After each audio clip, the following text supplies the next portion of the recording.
안녕하세요. 경제세미나 박종훈 기자입니다.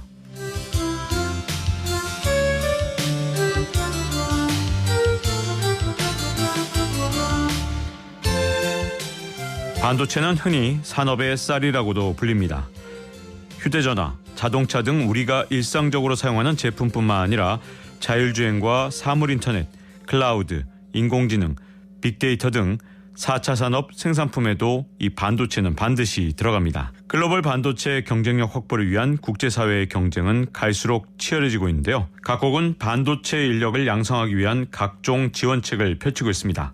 그래서 오늘은 한국 반도체 산업의 현황에 대한 이 박재근 한국 반도체 디스플레이 기술학회장의 세미나를 김성애 리포터가 취재했습니다. 네, 안녕하세요. 최근 이 삼성전자나 SK하이닉스도 대학과 연계해서 반도체 학과를 신설했는데요. 이 역시 반도체의 인력을 양성하기 위한 노력의 일환입니다. 자, 반도체는 세계 경제 발전의 원동력이라고 할 수 있는데요. 반도체 산업 비중이 높은 우리나라의 현실을 고려할 때 반도체 산업에서의 경쟁력 확보가 앞으로의 이 경제 발전에 미칠 영향이 매우 클 것으로 전망됩니다. 국가경영전략연구소 포럼에서 진행된 박재근 한국 반도체 디스플레이 기술학회 회장의 한국 반도체 산업의 현황, 전망과 과제라는 강연 함께 들으시면은 조금 어려울 수는 있습니다만은 이 반도체 산업 전반에 대한 이해뿐만 아니라 반도체를 둘러싼 세계 각국의 어떤 치열한 경쟁까지도 살펴보실 수 있을 겁니다. 네, 그러면 지금부터 한국 반도체 산업의 현황, 전망과 과제라는 주제로 박재근 한국 반도체 디스플레이 기술학회장의 강연을 함께 들어보시겠습니다. 저는 반도체를 한 37년 정도 사람들이 저를 부를 때 반도체인이라는 표현을 씁니다. 오늘은 이제 여러분 요즘 전 세계적으로 이 반도체 글로벌 경쟁, 일부는 글로벌 패권 전쟁이라는 표현도 쓰고 있는데 우리나라는 지금 이제 어떻게 대응을 하고 있고 또 우리가 풀어야 될 과제가 무엇인지에 대해서 여러분들과 이야기를 나눠보도록 하겠습니다. 우선 이제 반도체가 뭐냐는 질문을 많이 하는데요. 스마트폰을 분해를 해보면 저희들은 전자공학과 교수가 되다 보니까 준공상 새 거는 이렇게 뜯어볼 수는 없고요. 좀 지난 걸 사서 교육용으로 이렇게 뜯어봅니다. 스마트폰 내에는 보통 한 2개나 5개 정도의 반도칩이 들어갑니다. 그런데 여러 종류의 반도칩 중에서 가장 비싼 반도체, 이제 그것을 주로 우리나라에서 만들고 있는 것입니다. 우리가 예를 들어서 반도체가 한 100만 원짜리 반도체에서 원가가 한 45만 원을 차지하는 것 중에 반도체가 20여만 원을 차지합니다. 그게 요게 이제 퀄컴 칩인데요. 요것이 하나 10만 원 합니다. 그러니까 100만 원짜리 스마트폰 안에 반도체 하나가 10만 원 하죠. 현존하는 반도체 중에서 가장 뛰어난 반도체가 바로 우리가 AP, 애플리케이션 프로세서라는 칩입니다. 이 AP라는 칩은 나중에 설명드리겠지만 주로 미국에서 설계를 하고요. 생산은 삼성전자 TSMC에서 생산을 하고 계속 언론에서 이제 삼성전자가 언제 TSMC를 추격하느냐 하는 것은 이 미국에서 설계한 이 AP를 생산을 하는 사업을 파운드리 사업이라 하는데요. 이 파운드리 산업에 있어서 생산 규모나 기술력이 삼성이 현재 TSMC를 추격을 하고 있는 그런 상황입니다. 이 AP라는 반도체가 가장 비싸고 가장 성능이 뛰어납니다. 이 AP 안에는 사이즈는 요만하죠. 이렇게 한 1.2cm 1.4, 한 5cm 정도 될 겁니다. 이 안에 사람의 DNA의 너비가 한 3나노 정도 되는데요. 3나노에 해당하는 이 스위칭 소자, 전류를 흘렸다가 흐르지 않았다고 하는 그런 소자가 이 안에 14억 개가 들어가 있습니다. 그러니까 3나노 정도 되는 DNA를 14억 개를 여기에 배열을 해야 되는 겁니다. 그러니까 반도체 기술을 최첨단 기술이라 하고 굉장히 장비집합적인 종합적인 기술이라고 우리가 표현을 하는 것입니다. 여기 있는 이제 AP는 기본적으로 설계는 대부분의 미국 회사들이 주도를 하고요. 물론 삼성 갤럭시에 들어가는 삼성의 AP, 액시노스라는데요. 그것은 주로 삼성에 주로 들어가고요. 전 세계 시장의 1위는 AP, 애플은 또 애플 자체의 AP를 설계를 해서 사용을 하고 있습니다. 그리고 우리나라가 잘하는 게 이제 여기 나와 있는 메모리입니다. 여기 삼성의 낸드 프레시 메모리가 있고요. 여기 4만 원 정도 들어가고요. 그 다음에 삼성의 D램이 들어갑니다. 여기 4만 원. 우리나라가 이제 주로 하는 사업이 이 사업이 되겠습니다. 이 사업 외에도 여러 가지 이제 반도체가 있는데 특히 스마트폰에 들어가는 카메라 칩을 시모스 이미지 센서라고 합니다. 그것도 우리나라가 전 세계 시장 점유율의 5% 정도를 차지하고 있습니다. 그래서 우리가 주로 생산하는 것은 스마트폰, 노트북, 데스크탑, 데이터 센터에 들어가는 이 IT 제품에 들어가는 이런 반도체, 뭐 AP라든지 낸드 프레시 메모리, D램, 요 두 개를 합쳐서 메모리 사업이라고 그러죠. D램은 계산을 빨리 하는 것입니다. 그래서 AP 옆에 여기서 계산을 해야 되기 때문에 바로 옆에 장착이 되어야 되고요. 그리고 낸드 프레시 메모리는 데이터를 오래 저장하는 장치입니다. 그리고 카메라 폰에 들어가는 시모스 이미지 센서, 그리고 디스플레이가 있기 때문에 디스플레이를 구동하는 트랜지스터, 드라이브 IC라는 게 있습니다. 주로 IT 제품에 대한 반도체를 우리나라는 주로 생산해서 판매를 하고 있습니다. 우리가 이제 요즘 뭐 경기가 점점 나빠지고 있어서 많이 걱정들을 하는데요. 반도체는 역시 요즘 이제 다운턴에 잠시 들어갔기 때문에 기업들이 원가 절감과 기술력 경쟁 향상을 위해서 지금 최선을 다하고 있습니다. 그렇지만 막을 수 없는 건 뭐냐면 우리나라 지금 수출의 한 20%를 차지하는데 좀 이제 요즘은 다운턴이니까 좀 줄어들 겁니다. 그렇지만 막을 수 없는 것은 이 4차 산업혁명 시대에는 이미 시장이 도래를 했고요. AI 반도체라든지 메타버스라든지 차량용 반도체, IoT 디바이스 이런 쪽에 시장이 계속해서 증가를 하기 때문에 새로운 시장들이 증가를 해서 이런 새로운 시장은 뭐 AI 반도체, 메타버스, 차량용 반도체, IoT 디바이스는 반도체 없이는 동작을 할 수가 없습니다. 모든 기술이 반도체를 사용해서 동작을 하기 때문에 시장이 계속 성장을 한다는 것입니다. 우리나라가 이제 반도체, 특히 우리 어린 친구들이 예를 들어서 뭐 2000년대 초반에 태어났거나 2010년대 태어나면 이 어린 친구들은 우리나라 반도체 기술이 세계 최고 수준이라고 하니까 우리나라가 굉장히 잘해서 그렇구나. 그렇지만 반도체는 여전히 시장 전체를 리드를 하고 있는 것은 미국입니다. 처음에 반도체 시작이 소위 말하는 컴퓨터가 발명되면서 컴퓨터를 동작하는 데 들어가는 CPU 그리고 메모리가 필요했기 때문에 반도체 사업이 시작됐던 것이고요. 이 애플의 잡스죠. 천재적인 사람이죠. 이분이 나타나서 뭘 만들었냐면 스마트폰이라는 걸 만들었습니다. 스마트폰이 실제로 보면 2008, 9년도에 이때부터 이제 시장에 진입을 하기 시작해서 이때부터 이제 모바일 시대가 열리게 되고요. 모바일 시대가 열리면서 2, 3년이 지나면서 구글이 만들어지고 인터넷 시대로 이렇게 연결이 되는, 즉 우리가 이제 모바일 시대가 열렸다고 표현을 쓰는 겁니다. 애플의 매출액이 이렇게 성장을 하고 뭐 계속해서 성장하고 있죠. 그런데 삼성전자 반도체 매출도 보면 똑같이 이렇게 따라갑니다. 우리가 드라이브한 것은 아니고 미국이 드라이브하니까 우리 경제가 따라가는 거예요. 우리는 부품을 만들어서 공급하는 산업을 하고 있다는 것입니다. 앞에서 말씀드린 것처럼 4차 산업혁명의 지금 산업의 분야도 여전히 미국이 창출을 하고 리드를 합니다. 그러면 우리는 거기에 필요한 반도체를 공급하는 그런 밸류 체인에 따라서 사업이 성장을 하고 있다는 것을 설명을 드리려고 하는 것입니다. 반도체 경기가 좀 다운되는 것 같아서 많이 걱정들을 하는데 반도체 경기 다운보다 이 반도체 하는 사람들은 환율을 더 걱정을 많이 합니다.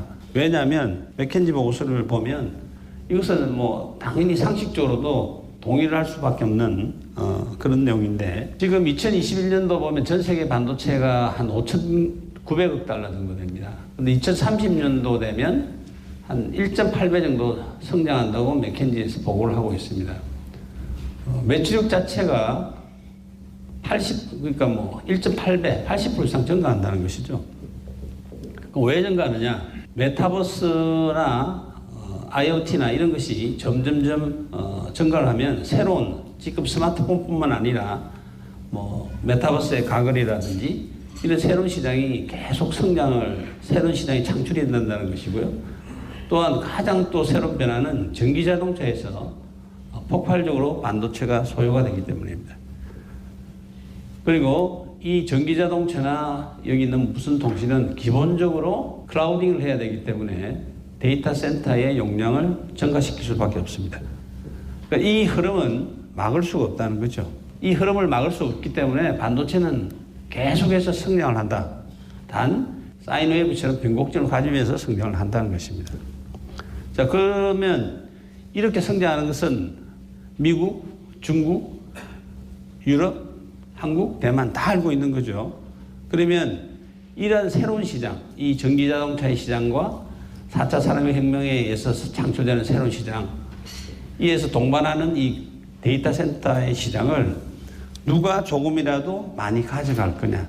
많이 가져가면 그 나라의 경제력이 상승하게 되는 것이고, 가져가지 못하게 되면 거기서 정체되는 것이 바로 글로벌 반도체 패권주의 본질이 되는 것입니다.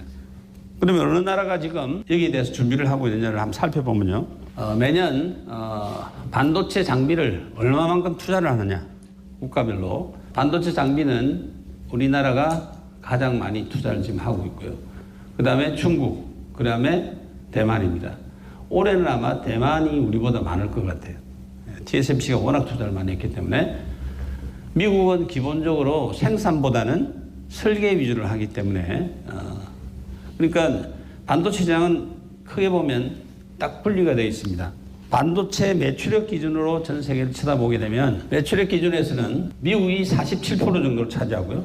그리고 한국이 19%, 일본이 10%, 중국은 5%, 대만이 요즘은 한 15%까지 올라왔습니다. 생산을 기준으로 해서 보게 되면 한국이 21%, 대만이 22%, 일본이 15%, 중국이 15%, 미국은 12%입니다. 미국은 전 세계 반도체 매출액의 거의 반 정도를 하고 있으면서 주로 설계 쪽을 해서 소프트웨어나 설계 쪽을 해서 시장을 창출하고 장악을 하고 있고요.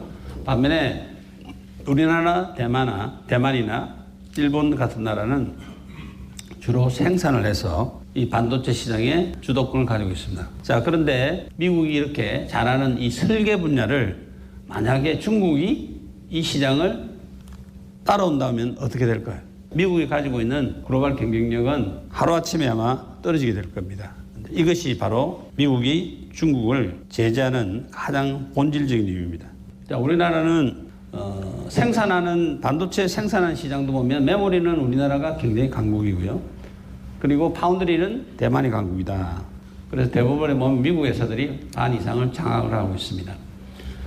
카메라 폰에 들어가는 시모스 이미지 센서를 요즘 우리나라가 굉장히 많이 성장을 했습니다. 그래서 소니가 여전히 일본의 반도체 기술 중에 가장 앞선 기술이 바로 소니의 시모스 이미지 센서, 카메라 폰에 들어가는 반도체가 되겠습니다. 그리고 삼성이 이제 빠른 속도로 추적을 하고 있습니다. 차량용 반도체는 우리나라는 안 하신다고 보시면 됩니다. 차량용 반도체는 98%를 해외에서 수입해서 사용하고 있습니다. 자, 그런데 현재 내연기관에 들어가는 차량용 반도체는 수입에 사용을 하지만 전기자동차 시장이 폭발적으로 증가하기 때문에 이 시장을 어떻게 우리나라가 준비를 해야 하느냐 하는 숙제를 가지고 있는데요. 정부의 지원도 필요할 뿐더러 또 기업체도 또 가감한 투자를 해야 되는데 이 부분이 지금 가장 큰 숙제로 지금 남아있고 시간이 그리 많지 않습니다. 우리나라 기업이 어떤 투자를 할 것인가, 정부는 어떻게 지원할 것인가 결정이 나지 않으면 굉장히 어려운 지금 상황에 처해져 있다는 말씀드리고요. 자, 그러면 왜 이제 미국의 제재가 시작이 되었느냐? 이 IT 글로벌 밸류 체인이 이제 붕괴가 되었습니다. 여기 우리나라는 이제 이렇게 반도체 소자 및 디스플레이 패널 부품을 만드는 강국이고, 또한 한편 삼성전자, LG 이와 같이 이 부품을 받아서 IT 제품을 만드는 또 우리나라는 강국이죠. 반면에 반도체 디스플레이를 생산하기 위해서 필요한 소재 부품 장비는 우리나라는 굉장히 약합니다. 대부분이 미국, 네덜란드, 일본이 굉장히 강합니다. 2017년 이전만 하더라도 이 밸류체인이 역할 분담을 해서 동방성장을 잘 해왔습니다. 그런데 언제부터 이게 붕괴가 되기 시작하냐면 바로 중국의 제조 2025부터 붕괴가 시작이 되는 것입니다. 중국 입장에서는 당연히 반도체를 사업을 하는 것은 당연하다고 생각을 합니다. 근데 속도가 너무 빠르게 이제 추격을 해오기 때문에 이때부터 미국이 이제 제재를 시작을 하게 되었던 것입니다. 2025년 제조 2025가 뭐냐? 우리 반도체 굴기라고 그러죠. 시진핑 주석이 이 반도체 회사에 와서 중국의 몽이다. 몽을 중국의 꿈을 실현하자. 이렇게 해서 지금까지 한 60조 이상의 정부 지원을 해줬고요. 정부가 60조 지원을 했다는 것은 시드마니를 제공을 했기 때문에 여기에 한 10배 정도를 중국에서 더 투자를 했다고 보시면 되겠습니다. 그런데 어떤 내용이냐? 2024년에 시작해서 10년대인 2025년도에는 중국에 사용되는 반도체 장비 소재 부품을 70%를 중국 회사가 만들어서 공급을 하자. 자, 이렇게 돼버리면 이 시장이 완전히 붕괴가 돼버리는 거죠. 특히 이 시장을 누가 가지고 있느냐? 미국이 가지고 있는데 미국에서 가장 잘하는 첨단 제조 산업과 소프트웨어 사업이 바로 반도체인데 반도체가 여러분 아시는 것처럼 모든 중요한 우리 실생활에 다 들어가고 전쟁 무기에도 다 들어가는 것인데 이 사업을 중국으로 넘어간다고 생각하니까 중국은 제재를 시작할 수밖에 없었던 것이고요. 중국은 전 세계 반도체의 70% 이상을 사용하고 있고요. 근데 중국은 이 반도체를 수입해서 IT 제품을 만들어 수출을 하는 그런 산업 구조를 가지고 있습니다. 그러다 보니까 이 반도체 수입액이 중국에서 수입하는 석유 수입의 2배 이상이 됩니다. 그러니까 가장 수입 금액이 큰 것이죠. 그래서 중국 입장에서는 이것을 국산화를 하자는 것은 당연한 그런 정부의 정책이 되겠고요. 자, 그러면 우리나라는 그럼 중국의 의존성이 어느 정도 크느냐? 우리나라는 우리나라 총 반도체 생산한 매출액에 중국으로 가는 것은 약 한 60% 정도 차지를 하고 있습니다. 그러니까 중국은 한편으로 우리나라의 굉장히 큰 시장입니다. 왜냐하면 전 세계 그 IT 제품에 삼성, LG 전자가 있지만 IT 제품이라는 것이 고가의 TV와 냉장고만 있는 것이 아니고 여러 전자레인지부터 해서 여러 종류가 있습니다.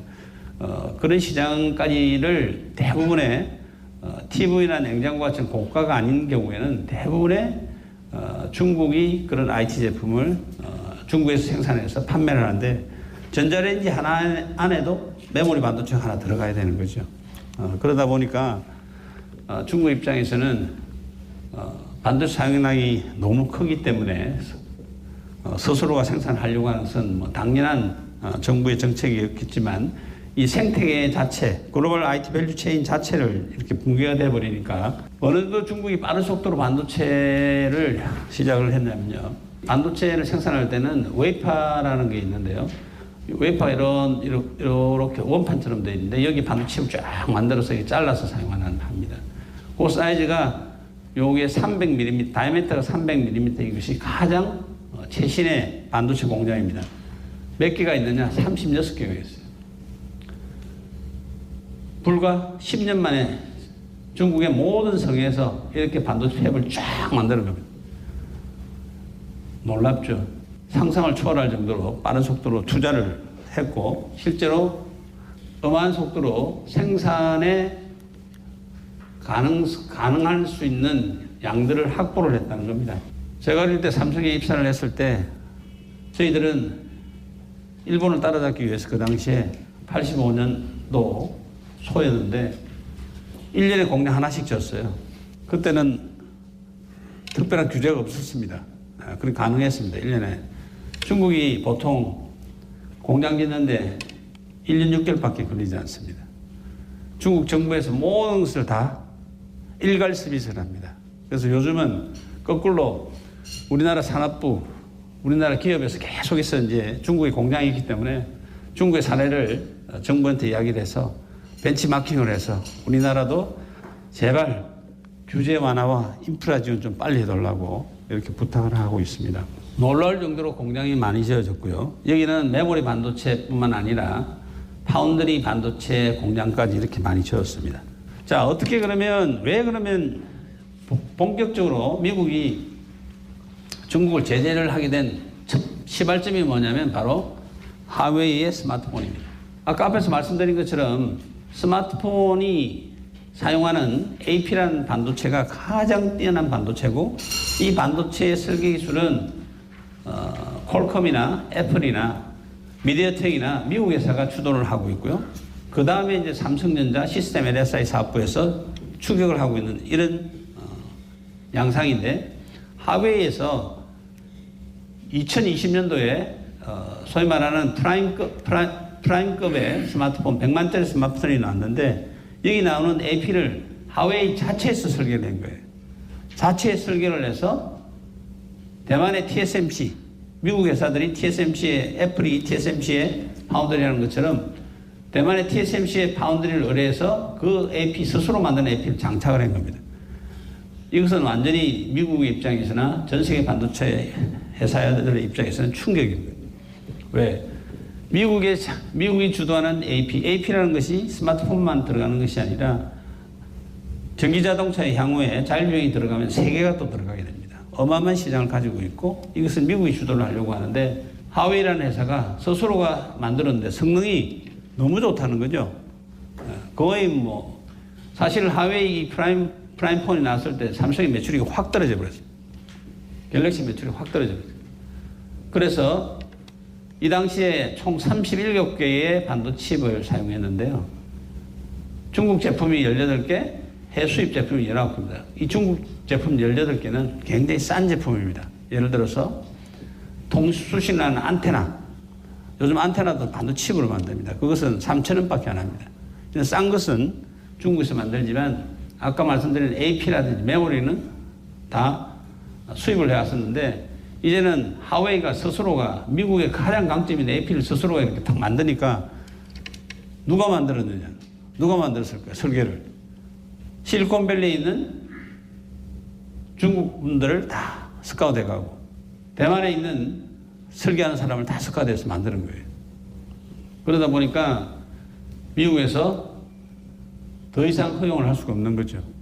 그래서 미국에서 하웨이에 제재를 하기 시작합니다. 시작은 하웨이라는 회사가 통신 회사이기 때문에 스마트폰 사업도 굉장히 크게 했고 또한 안테나 사업을 굉장히 크게 했는데 이 안테나에 스파이칩을 장착했다고 해서 하웨이의 설립자의 딸인 부회장을 캐나다에서 구금을 하고 그때부터 스파이칩을 하웨이의 안테나가 미국에 설치가 되어 있는데 거기에 스파이칩을 넣어서 정보를 빼갔다고 해서 제재를 하기 시작하면서 TSMC 보고 하웨이의 제품을 생산해주면 TSMC가 파운드리 사업으로서 AP를 생산해야 되는데 AP를 생산하는 데 필요한 반도체 장비의 30%는 미국에서 수입을 해야 됩니다. 근데 미국에서 장비를 공급을 못하겠다고 우리말로 하면 협박을 한 거죠. 그래서 TSMC가 손을 들어버려서 하웨이가 이 사업을 철수를 하게 된 겁니다. 이 사업을 철수를 함으로써 뭐 그 당시에 중국에서는 옛날 2차 세계 대전에 그 전쟁의 비행기를 언론에 실으면서 우리가 끝까지 이렇게 이겼다. 우리도 할 수 있다. 이런 식으로 국민적으로 대응을 하겠다. 그렇게 해서 중국의 파운드리 회사인 SMIC라는 회사가 있습니다. 기술력은 한창 뒤떨어지가 있습니다. 여기에 그러면 집중적으로 개발하겠다. 여기에서. 그래서 SMIC에서 개발을 하려고 하니까 미국에서는 또 SMIC의 미국 장비를 수출을 못하게 규제를 해버렸습니다. 자, 그래서 지금 SMIC가 이런 AP, 스마트폰에 들어가는 AP를 생산할 수가 없습니다. 미국의 장비를 공급받을 수 없기 때문에 이런 식으로 제재를 시작을 했던 것입니다. 그래서 본질은 이 하웨이가 이제 시발점을 긋게 된 것이고요. 그러면 어느 정도 잘하느냐?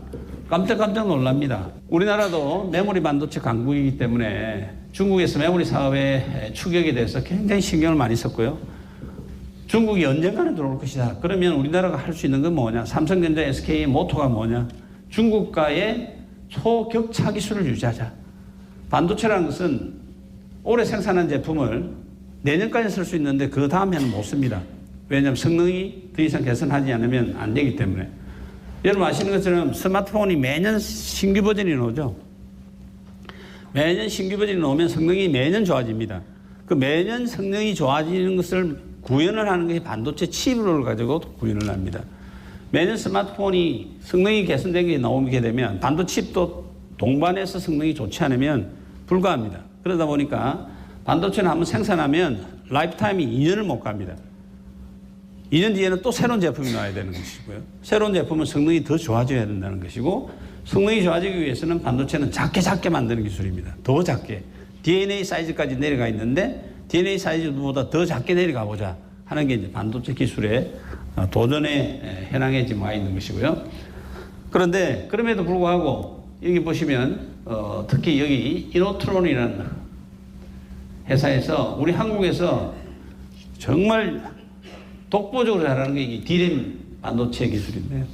삼성전자, SK하이닉스, 마이크론 세 회사만 생산하는데 실제로는 마이크론 이 사업을 철수하면 안 되죠. 독과점이 걸려버리니까. 그래서 삼성, SK가 70%, 75% 시장을 장악하고 있는데 여기 허베이 창신이라는 D램 회사에서 설계를 옛날에 일본의 LP라는 메모리 반도체 우리 한국과 경쟁해서 파산을 했습니다. 그 회사 기술을 가져오고 우리 한국 기술자들이 다 가가지고 생산을 시작을 했는데 충격적이었습니다. 사실은 생각보다 엄청나게 빠른 속도로 따라오더라. 또 낸드 프레시 메모리도 삼성 SK가 시장을 주도하고 있는데 이 양쯔 메모리라는 칭화대에서 만드는 칭화 유니그룹에서 만드는 회사인데 어마어마한 돈을 투자를 해서 어마어마한 적자를 내고 했음에도 불구하고 일단 파산 신고를 해서 정부 주도로 해서 다시 회사를 재무를 구조를 개선하고 지금 우리가 주력 제품을 만들고 있는 똑같은 제품을 생산하기 시작을 했는데 애플이 이 제품을 써주겠다는 거예요. 이렇게 빠른 속도로 메모리도 따라오니까 정말 엄청난 걱정을 했던 겁니다. 그런데 본질적으로 반도체 시장은 미국이 새로운 시장을 창출하고 새로운 기술을 창출하고 그리고 리딩을 해오고 우리나라나 대만은 생산을 해주는 나라이기 때문에 중국은 미국과 똑같은 전체를 받으려고 하려고 하니까 미국의 제재를 하게 되었던 것입니다.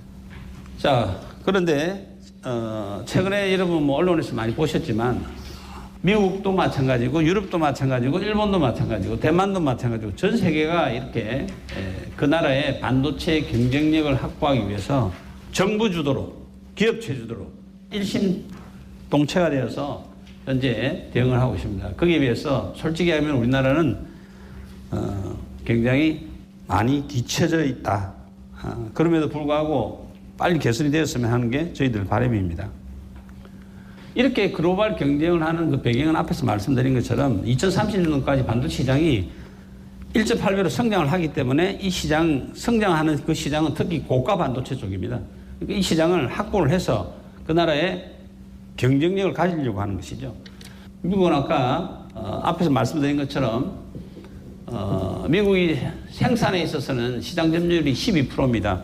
그런데 생산을 너무 우리나라와 대만에 의존을 하다 보니까 굉장히 불안한 거죠. 특히 대만은 지정학적인 리스크가 굉장히 크기 때문에 만약에 대만이 중국에 의해서 점령을 당한다고 상상을 해보면 결국은 반도체는 중국으로 넘어간다고 생각을 하는 겁니다. 왜?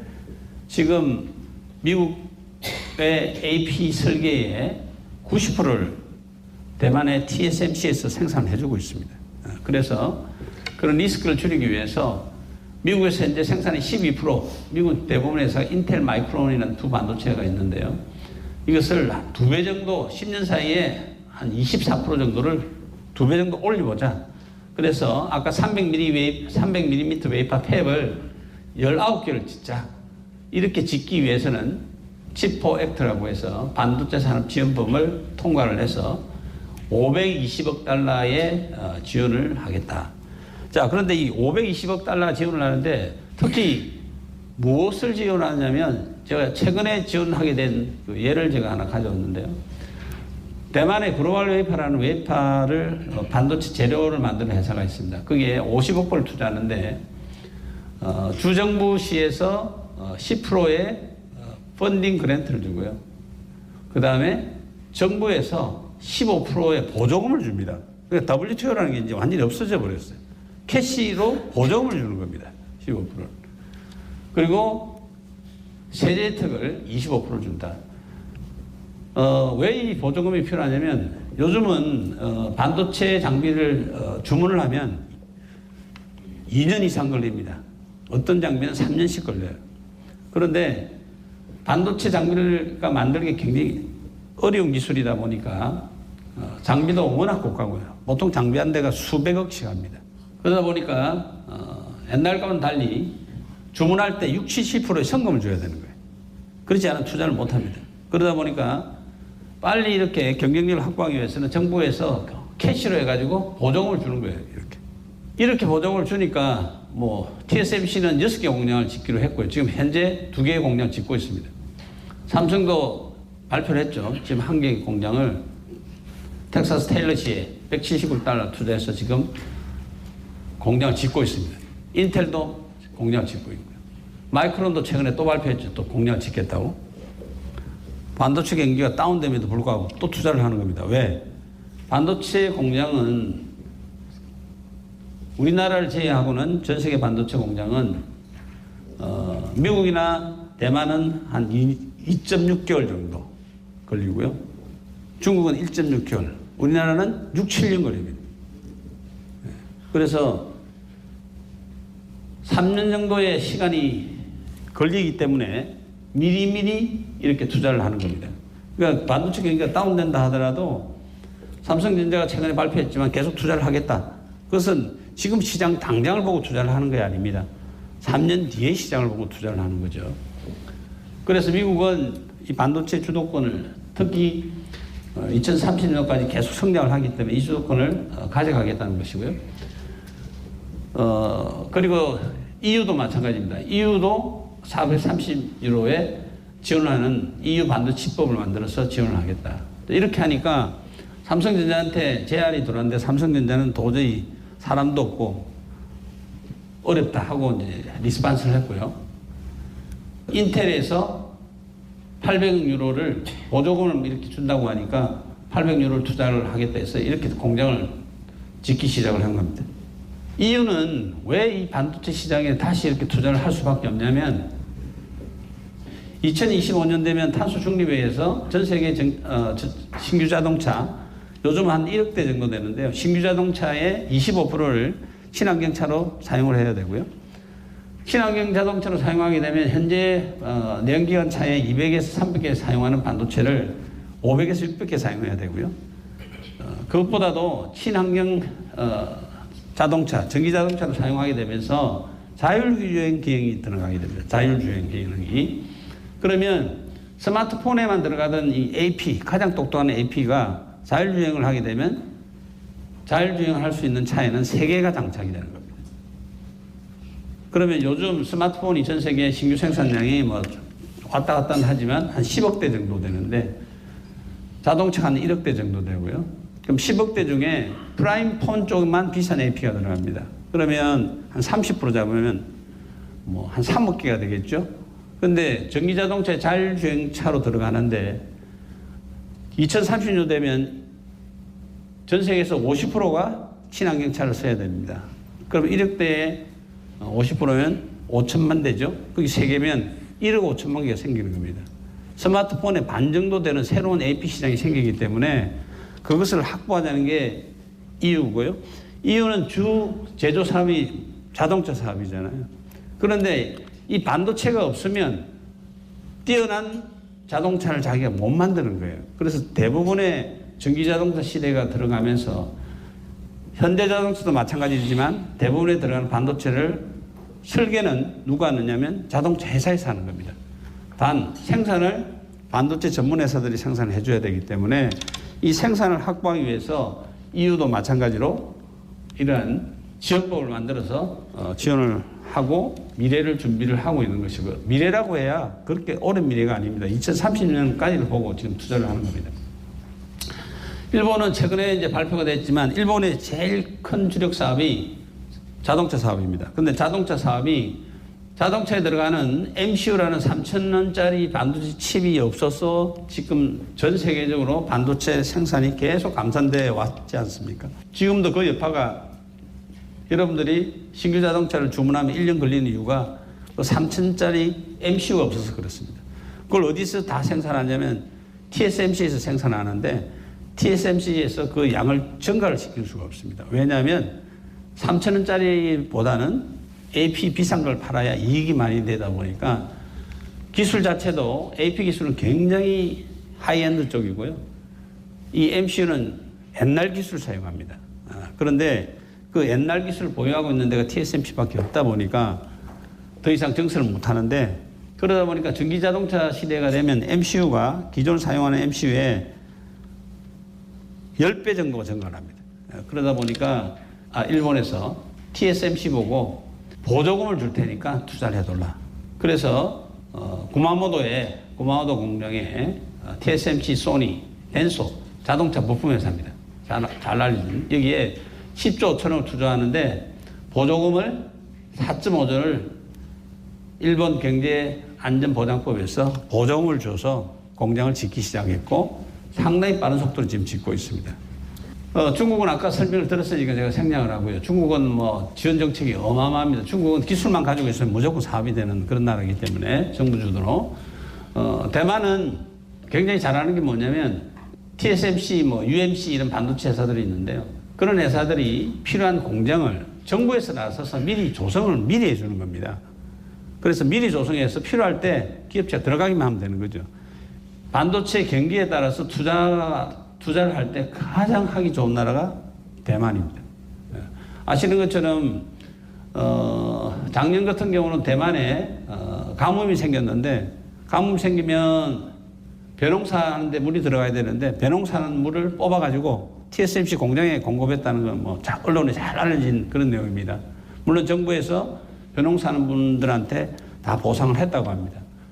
그만큼 대만은 반도체가 그 나라의 주력 사업이기 때문에 모든 지원을 하고 있고요. 우리나라는 아시는 것처럼 뭐가 필요하냐? 그러면 우리가 미국만큼, 유럽만큼, 일본만큼 그런 지원을 해달라는 건 아닙니다. 그렇지만 어느 정도 조금 비슷하게라도 아니면 반이라도 좀 지원해 줘야 되지 않을까? 그래서 작년에 이제 국가 핵심 전략 산업 경쟁력 강화 및 보호에 관한 특별조치법이 반도체법이라고 일명 부르는데요. 여기에 이제 세제 혜택인데 시설 투자는 6% 최대까지 하면 뭐 12%까지 할 수 있도록 이번에 신정부가 수정을 했습니다만은 미국이나 유럽은 대부분이 지원하는 것이 보면 50% 정도 지원을 하죠. 그런데 여기는 우리는 이제 12%. 그래서 국민의힘 반도체 특위에서 시설 투자에 대해서 20%가 좀 올려달라 하고 했는데 이게 지금 아예 이 내용은 현재 토의를 안 하도록 되어 있고요. 지금 이 반도체 특위법에서 인력 양성 그리고 인프라 지원, 규제 완화 요거만 이야기하는 걸로 해서 현재 국회에 계류 중에 있습니다.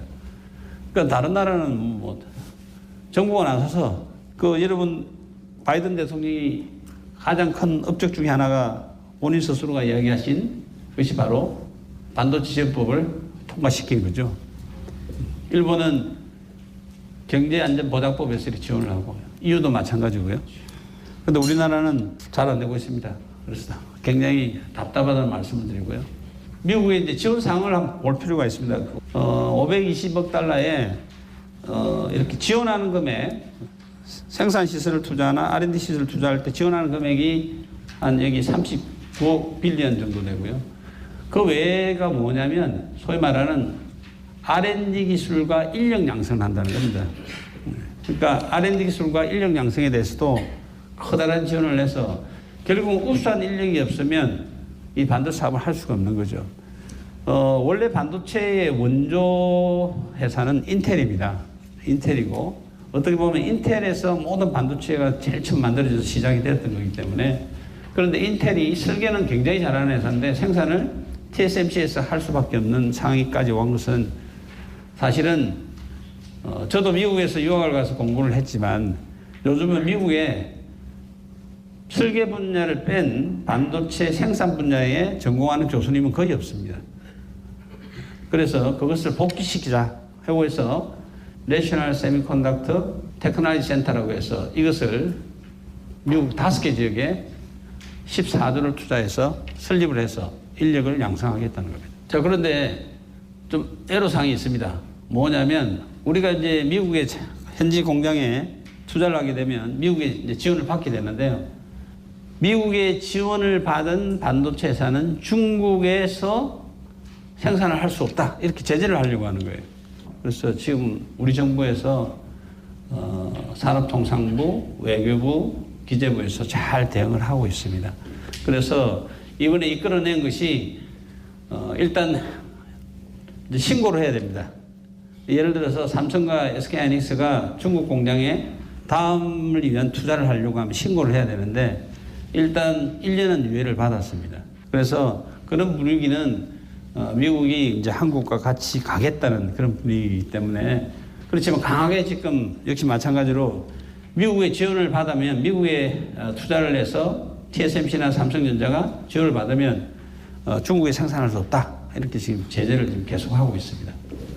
지금 빨리 좀 이 세액 공제가 전가가 돼야 되는데 이게 지금 계류가 논의 자체가 지금 보류가 돼 있어서 굉장히 답답하다는 말씀을 드리고 싶고요. 인력 양성이 사실은 굉장히 큰 숙제입니다. 우수한 인력이 없으면 결국 반도체 사업을 할 수가 없는 것이죠. 우리가 많이 TSMC라는 회사가 우리가 몇 년 전만 해도 우리나라 사람들이 그렇게 관심을 안 가졌는데 지난 한 5년간 TSMC가 엄청난 성장을 했습니다. 그런데 그것은 이제 반도체가 전공이 아니신 분들은 이제 그렇게 생각을 할 수가 있는데 반도체 전공하신 분들은 늘 벤치마킹하고 부러워한 데가 바로 TSMC입니다. 그 이유가 뭐냐면 TSMC는 고등학교 때 공부 제일 잘하는 애들이 의대를 안 가고 반도체사에 가는 거예요. TSMC. 근데 우리나라는 어떻습니까? 공부 제일 잘하면 수능 성적 안 보시면 공부 제일 잘하면 어디 갑니까? 이과는 의대, 그 다음에 치의대, 그 다음에 전자공학과 오는 거예요. 우리가 이제 인력 양성이 굉장히 큰 숙제입니다. 그런데 얼마 정도 반도체가 인력을 채용을 하냐면 우리나라가 지금 매년 한 7,000명씩 계속 투자를 하기 때문에 반도체는 계속 매출이 성장을 하기 때문에 연 7,000명 정도의 신규 종사자를 지금 뽑고 있고요. 그런데 이제 인력을 여기 한번 비교를 해봤는데 TSMC가 이게 21년도에 보게 되면 TSMC가 인원이 얼마 정도 되냐면 58,000명 정도 되고요. 삼성전자 반도체가 한 64,000명 정도 됩니다. 그리고 SK가 한 3만 명 정도 되는데 TSMC가 8,000명을 뽑게 되면 이제는 TSMC의 인원이 삼성전자를 훨씬 앞서버리는 거예요. 그것도 우수한 인력으로 결국은 우수한 인력이 결국은 사업의 경쟁력을 좌우를 하기 때문에 그런 면에서 인력이 굉장히 절실하게 필요하고요. 그런데 이제 우리는 어떤 현상이 벌어지냐면 우리가 1년에 필요한 인력이 여기에 있는 것이 우리나라가 이제 반도체에 관련된 학과에서 공급하는 인력이 연 한 3,648명 정도 됩니다.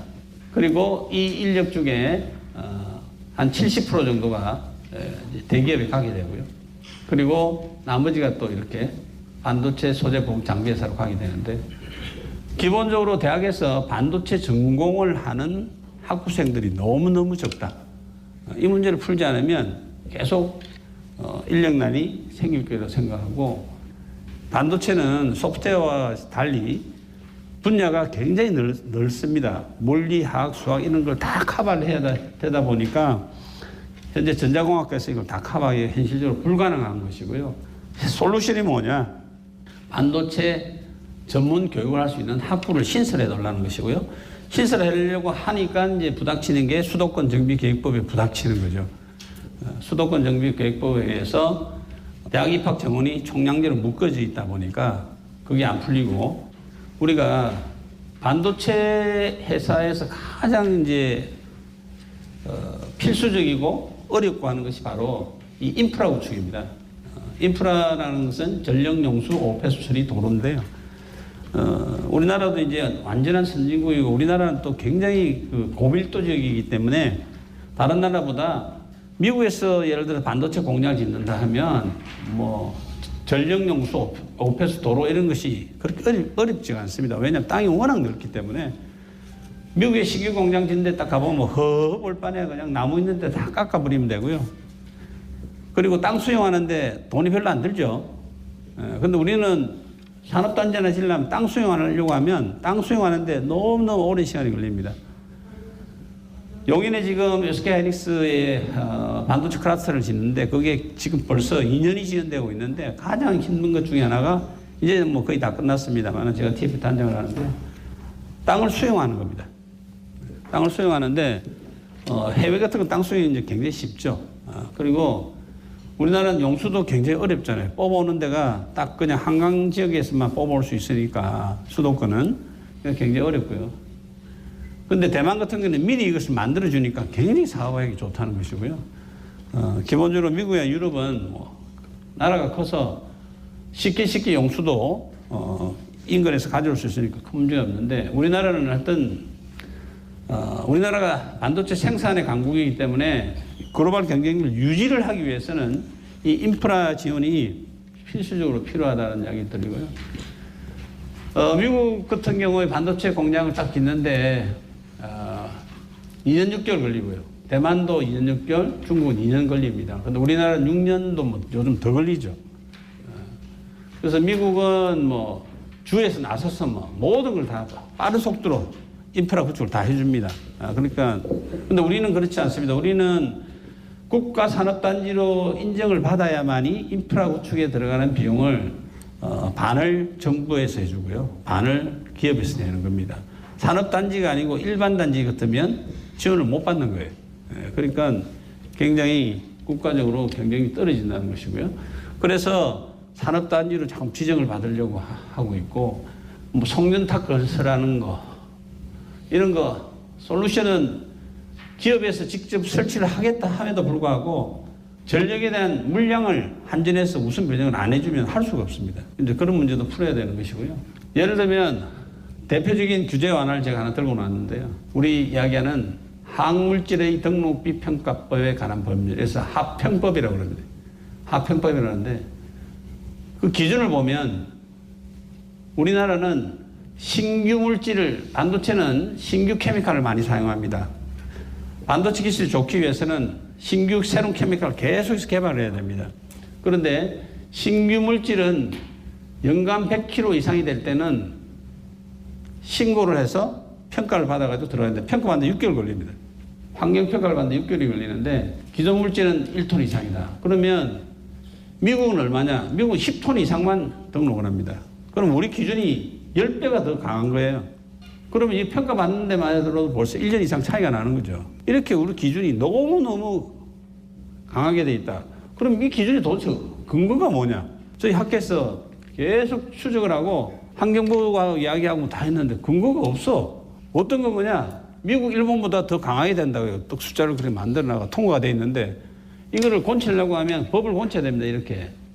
현재가 지금 100kg인데 우리가 이야기한 미국처럼 10톤을 해달라고 지금 계속 지금 국회 가서 이야기를 하고 있는데 국회에서 통과를 시켜줘야죠. 이런 경쟁력을 그만큼 잃게 되는 겁니다. 우리나라의 이제 소제품 장비 업체의 매출액도 상당한 규모로 성장이 되어 있습니다. 삼성전자, SK하이닉스, 동부하이텍 합쳐서 140조 정도 매출액을 했는데 국내 소부장 업체들이 한 40조 정도까지 매출을 가지고 있습니다. 그러니까 굉장히 크게 성장을 했죠. 이렇게 성장을 함에도 불구하고 우리의 수준은 그러면 어떤 정도냐? 반도체를 만드는데 그거 보면 대부분의 우리나라 만드는 것은 미들 로엔드, 하이엔드는 거의 없습니다. 그래서 계속해서 정부의 지원이 필요하고 국가 R&D가 계속 필요한 것이고요. 특히 대학과 정부 출연진에서 이 기술 지원을 하는 활동을 더 강화해야 된다는 말씀을 드리고 싶습니다. 한 코멘트만 하면 이 차량용 반도체 이것도 우리나라가 해야 된다. 여기 이제 전기자동차의 자율주행에 들어가 있는 차인데요. 이 큰 시장을 미국이나 유럽이나 일본은 빠른 속도로 지금 대응을 하고 있는데 우리는 전혀 지금 대응을 못 하고 있습니다. 그래서 미국이나 일본이나 유럽이 빨리 대응할 수 있는 것은 정부에서 주도를 해서 심지어는 WTO를 무시하고 보조금을 주가면서 시작을 하는 거죠.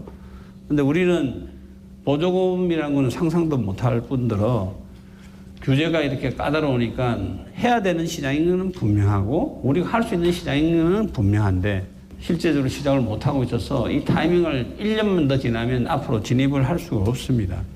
왜냐하면 자동차에 사용되는 반도체는 안전이 굉장히 중요하기 때문에 평가받는데 5년이 걸립니다.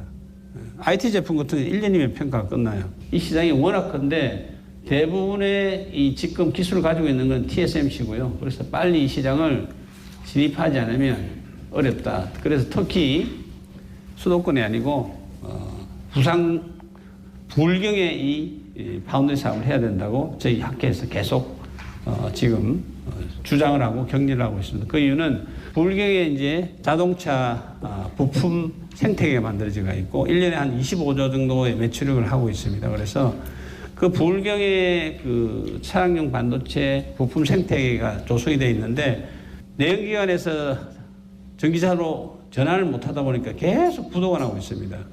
불경의 경기가 굉장히 안 좋다는 것이고요. 자동차 부품 생태가 있는 불경 쪽에 차량용 반도체 파운드리 팹이 빨리 만들어져야 된다.